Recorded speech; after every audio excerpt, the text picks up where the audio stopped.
Subscribe to our Telugu TV online channel and also press the bell icon so you never miss any new updates, cause whenever we upload new video you'll get the notification on your mobile. కానీ ఇక్కడ చిన్న సమస్య ఉంది. ఇవాళ అతి పెద్ద risk ఏదైనా ఉందంటే క్యాన్సర్ రావడానికి ప్రధానమైన రిస్క్ అది కూరగాయల నుంచి వస్తుందని చెప్పక తప్పదు. ఎందుకంటే ఇవాళ మనం ఎలా మందుల ప్రపంచంలో బతుకుతున్నాము, మనం తినే కూరగాయలు కూడా అంతకంటే పెద్ద విషయంలో బతుకుతున్నాయి. ఒకప్పుడు కూరగాయలు పెరటి కూరగాయలు కాదు, ఇవాళ ప్రతి కూరగాయ పురుగు మందుల మీదే పెరుగుతుంది. ఉదాహరణకు మీరు క్యాలీఫ్లవర్ తీసుకుంటే లిటరల్గా ముంచి లేపుతారు మందులో. ఏ రైతు కూడా తను పండించిన పంటని యథాతథంగా తిండు. ప్రతి కూరగాయ తోటకూర దగ్గర ఏదైనా సరే ఎరువు మీద పురుగు మందులు పెరుగుతుంది. ముఖ్యంగా పురుగు మందులు బాగా కొడతారు. సో మీరు చేయాల్సింది ఏంటంటే ఇంటికి తెచ్చుకోగానే కళ్ళు వేసిన గోరువెచ్చని నీళ్ళలో 2 సార్లు కడగండి, ఖచ్చితంగా కడగండి. బయటికి వెళ్తే ఆరోగ్యాలు పాడవుతాయనేది ఎందుకే మన పిల్లలను బయట అలౌ చేసి మెస్సల గాడిలో పంపిస్తే అక్కడ ఏం జరుగుతుందంటే శుభ్రతకి మనం ఇచ్చే ప్రాధాన్యత వాళ్ళెవరు. సహజంగానే బయట తింటే అనర్థాలు చాలా మంది తెలియక అదే కూర కదా అనుకుంటారు. కాదు, వాళ్ళు కడగరు, మనం కడుక్కోవాలి. క్యాన్సర్ ప్రతి దశలోనూ సమాజంలో ప్రతి జాగ్రత్తగా ఉండండి. అలానే ఆడవాళ్ళలో మీరంతా కారం కొట్టిస్తారు, సంవత్సరానికి ఒకసారి కొట్టిస్తారు. కొట్టించి చాలా హ్యాపీ, చాలా శుభ్రంగా ఉంది, మా ఆయన పంపించి కారం కూడా తెప్పించుకున్నాను. లేదు, అది పెద్ద విషయం. పచ్చిమిరకాయ పంట ఆ పురుగు మందుల్లో స్నానం చేయదే బతకదు. పచ్చిమిరకాయ పంట ఎలా మరి మీరు వెళ్ళి ఎండుమిరకాయలు కొనుక్కొస్తారు, అటు నుంచి అటు మిల్లు పంపిస్తారు, ఆయన కారం పట్టించుకుంటారు, సంవత్సరం వాడతారు. మొత్తం విషయమే. కావాలంటే తెచ్చిన కడిగి చూడండి తెలుస్తుంది. కడిగిన తర్వాత కారం బూజు వచ్చేస్తుంది, కాబట్టి మనం చేయలేము. కాబట్టి మీరు గమనించారా, ప్రకృతికి దూరంగా అవటం. గతంలో మన పెద్దవాళ్ళు ఏం చేసేవాళ్ళు అంటే పెద్దతరం వాళ్ళకి తెలుసు, తెచ్చి మూకుట్లో వేయించేవాళ్ళు. ఆ రోజుల్లో పురుగు మందు వాడేవాళ్ళు కాదు. అయినా కూడా ఏదో ఒకటి ఉంటుందిలే అన్నట్టుగా దాన్ని ఎందుకైనా మంచిదని ఎండుమిరకాయలు వేయించి కారం పంపేవాళ్ళు. ఇప్పుడు పురుగు మందులో స్నానం చేసే రోజుల్లో మనం వేయించకుండా డైరెక్ట్ పంపించేస్తాం. అది మొత్తం క్యాన్సర్, రోజువారీ వాడే క్యాన్సర్. గుర్తుపెట్టుకోండి.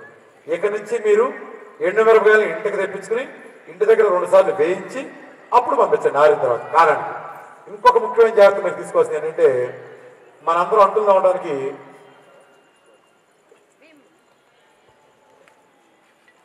సబ్బు వాడుతున్నాం. పోయినాయి. ప్రకృతిలో గతంలో కచ్చిగా అలానే తౌడు కలిపి వాడేవాళ్ళం. ప్రకృతి పోయింది, ఇప్పుడు సబ్బులు వచ్చినాయి. ఈ సబ్బులు దాని అర్థం ఏంటంటే మీరు చూడండి, పనమ్మాయి తోముతుంది, అక్కడ పెడుతుంది, పళ్ళలో నిండా తెల్లగా జిడ్డు వచ్చేస్తుంది. జిడ్డు కానీ అది ఎండిపోతే పొడిలాగా అవుతుంది. కారణం ఏంటంటే సబ్బులో లోపమే కాదు, నీళ్ళకి ఒక సెలనిటీ ఉంటుంది. ఆ సెలనిటీ ఒక్కొక్క ప్రాంతంలో ఒక్కొక్క భిన్నంగా ఉంటుంది. అన్ని రకాల సెలనిటీకి అది పోదు.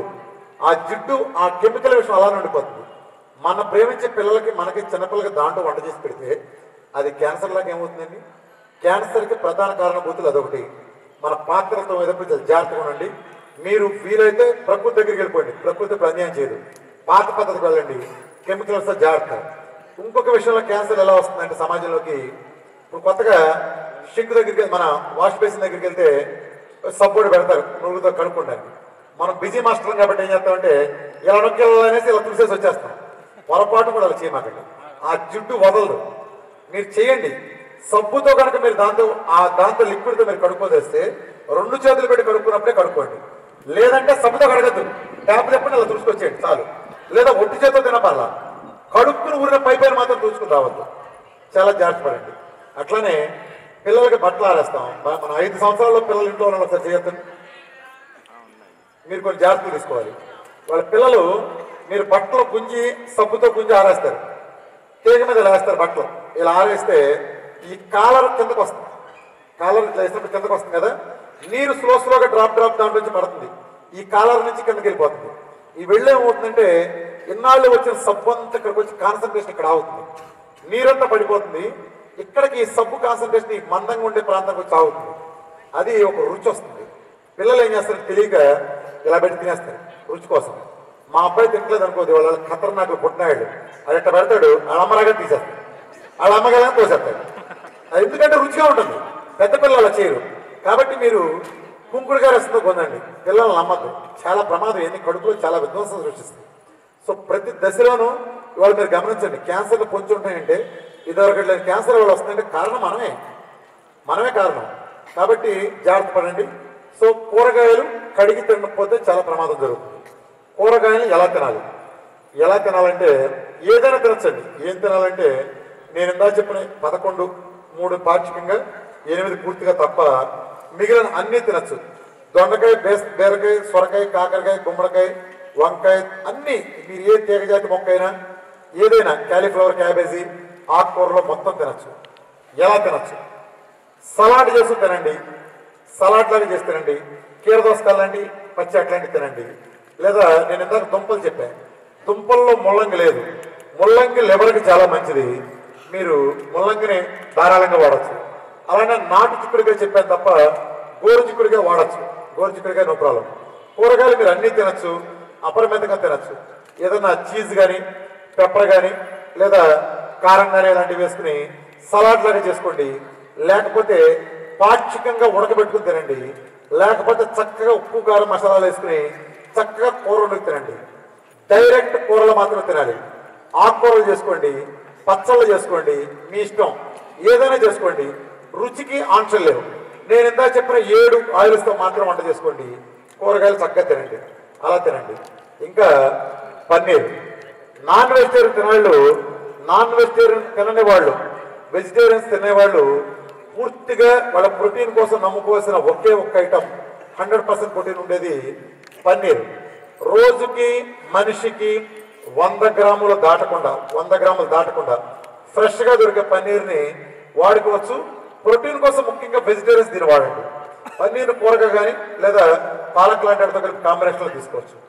ఇంకోటి ఏంటంటే కొబ్బరి నీళ్లు చుక్క కూడా నాలుక మీద టచ్ అవడానికి వీల్లేదు. లేత కొబ్బరి కూడా తినడానికి వీల్లేదు. కానీ గుళ్ళో కొట్టే ముదురు కొబ్బరి కానీ లేదా ఎండు కొబ్బరి కానీ, కురిడిలో ఉండే ఎండు కొబ్బరి కానీ రోజుకి మనిషికి అరచ పొరకు తినచ్చు.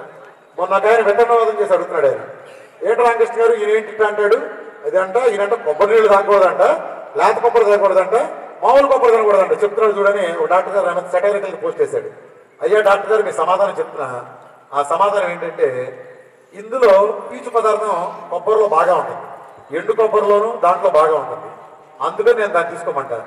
నీళ్ళలో కొబ్బరి నీళ్ళలో పీచు పదార్థం లేదు, అలానే దీంట్లో ఉండదు. ప్లస్ ఆ రెండింటిలో కార్బ్ ఎక్కువ ఉంటుంది. ప్రోగ్రామ్ డిజైన్ చేసేవాడికి అన్నీ తెలుసు. నువ్వు వచ్చి ఇలా చేసేవంటే అడిగే హక్కు నీకు లేదు. అదేదో నెగిటివ్ లాగా భావించి పట్టుకుని కోడిగుడి ఏకాల్పేకాల్సిన పని లేదు. అంటే సమాధానం అందరికి అర్థం కాకపోవచ్చు. పొరపాటు కూడా లేత కొబ్బరి నీళ్ళు కానీ అలా గుళ్ళో కొట్టిన కాయలు నీళ్లు కూడా తాగద్దు, తినండి. కొబ్బరిని ఎలా తీసుకోవాలి? కొబ్బరిని కేవలం 3 రకాలుగా మాత్రమే తీసుకోవాలి. 3 రకాలుగా మాత్రమే. ఒకటి, డైరెక్ట్ కొబ్బరి చెప్పు తినేయచ్చు, డైరెక్ట్గా కొబ్బరి చెప్పు తినేయచ్చు. 2, కొబ్బరిని తురుముకుని వెజిటేరియన్లో కానీ నాన్ వెజిటేరియన్లో కానీ వేసుకుని తినచ్చు తురుముకుని. లేదా 3వ పద్ధతి, కొబ్బరి పచ్చడి చేసి తినచ్చు. అంతే. పొరపాటు కూడా కొబ్బరి పాలు తీసి దాంట్లో చేసి ఇలాంటి ప్రయోగాలు చేయొద్దు. నో, ఈ 3 రకాలుగా తినండి. ఇది కొబ్బరి. కొంతమంది కొబ్బరి నూనె ఇన్నాళ్ళు తాగటం అలవాటు లేని వాళ్ళ కోసం వచ్చిన టెక్నిక్ చెప్తాను. మీరు కొబ్బరి నూనె ఎప్పటి నుంచి మొదలెడతారనుకుంటే ఎండు కొబ్బరి చెప్పు ఉంటుంది కదా కురుడిది, అది మీరు ఒట్టి తింట బిగిన్ చేస్తే 2-3 రోజులు తిన్నాక మీకు కొబ్బరి నూనె తాగేది వెగుతుండదు. టెక్నిక్ 2-3 రోజులు ఈ కొబ్బరి మీకు వెగుట అనిపించదు. ఎండు కొబ్బరి కంఫర్టబుల్గా తింటే అది తిన్నాక మీరు కనుక అది తినచ్చు. ఇది తిన్నాక మీరు కొబ్బరి నూనె తాగండి, వెగుట అనే ఫీలింగ్ మీకు ఉండదు. జస్ట్ మీకు టిప్ లాగా చెప్తున్నాను. సో అలా చేయండి. నెక్స్ట్, పాలు మన ప్రోగ్రాంలో చుక్క కూడా అంటుకోవడానికి వీల్లేదు. అలానే కాఫీ టీలు కానీ ఏదైనా చేస్తే పాలు లేకుండా కేవలం బ్లాక్ టీ కానీ బ్లాక్ కాఫీ, డికాషన్ కాఫీ. ఇంకో రకంగా చెప్పాలంటే బుల్లెట్ ప్రూఫ్ కాఫీ. అంటే కాఫీ డికాషన్ తీసుకోండి, అందులో పాలు కానీ పంచదార కానీ ఉండదు. తీపి పంచదారనే కాదండి, ఏ తీపి ఉండదు. దాంట్లో బటర్ కానీ కొబ్బరి నూనె కానీ మీరు వేసి బాగా మిక్స్ చేస్తే దాన్ని బుల్లెట్ ప్రూఫ్ కాఫీ అంటారు. చాలా ఫేమస్. మన వంటల్లో ప్రోగ్రాంలో కూడా వచ్చింది. దాన్ని కలపడానికి బ్లైండర్స్ కూడా ఉన్నాయి. అది చేసి తాగండి, చాలా మంచిది, వెరీ ఎనర్జెటిక్. సో అలా తాగవచ్చు. మీరు అలానే గ్రీన్ టీ కానీ షుగర్ లేకుండా, అలానే లెమన్ టీ కానీ షుగర్ లేకుండా, తీపి లేకుండా, లేదా వైట్ టీ కానీ ఇది కూడా మీరు తీసుకోవచ్చు. ఎందుకు వాడతారంటే వీటిని, ఇందాక నేను మీకు కొబ్బరి నూనె చెప్పాను 4 పిల్లర్స్, ఫస్ట్ పిల్లర్గా అది స్మూత్గా వెళ్తాను. మీరు ఇందాక మటన్ సూప్ కాకపోతే కొంచెం గ్రీన్ టీలో వేసి తాగండి, లేదా వెజ్ సూప్లో కానీ దేంట్లో వేసి తాగండి. మీరు ఫ్యాట్ని పంపించడం కోసం ఇది టూల్గా వాడుకోండి, లేదా ఎనర్జీ కోసం తాగొచ్చు మీరు. ఇది మనకి పాల సంబంధించి. కానీ నేను మిమ్మల్ని పాలు కాఫీ టీలో వద్దన్నాను, నేరుగా చుక్క కూడా అంటుకోవడానికి వీల్లేదండి. కానీ మీరు సొరకాయ బీరకాయ కూరలు లాంటి పాలకూరలు వండుకుంటారు, అది బాగా ఇష్టంగా తింటారు. అలా వండుకునేటప్పుడు మీరు నిరభ్యంతరంగా పాలు పోసి వండుకోవచ్చు. అదేంటంటే ఇందాక పాలు వద్దన్నారు, దీనికంటే రెండింటికి ఒక తేడా ఉంది. ఇది ప్రాసెసింగ్. పాలు కాసి తాగడంలో ప్రాసెసింగ్ ఉండదు, అది పోయేది లేదు. కాఫీలు వేసినా నేరుగా ఉండడం తప్పితే ప్రాసెస్లో పోదు. అదే మీకు కూరలో అయితే వండాలి. అందుకే ప్రాసెసింగ్లో ఉండటం అంటే కూరంతా ఉండేసి ఆటంలో పాలు పోయటం కాదు. పాలు పోసిన తర్వాత అది ఉడకబడేట్టు ఉండాలి, కొంతసేపు ఉడకాలి, అది ప్రాసెస్లో. మీరు గుర్తుపెట్టుకోండి, ఇందాక కూడా నేను కోడిగుడు గురించి కూడా అదే చెప్పాను. ఉప్పు కారం నంచుకోవద్దు, వేయించుకోమన్నా. తేడా ఏంటంటే ప్రాసెస్లో దాని తలకు దుష్ప్రభావం సబ్సైడ్ అవుతుంది. సో అది మెయిన్ అంశం. సో అలా తీసుకోండి.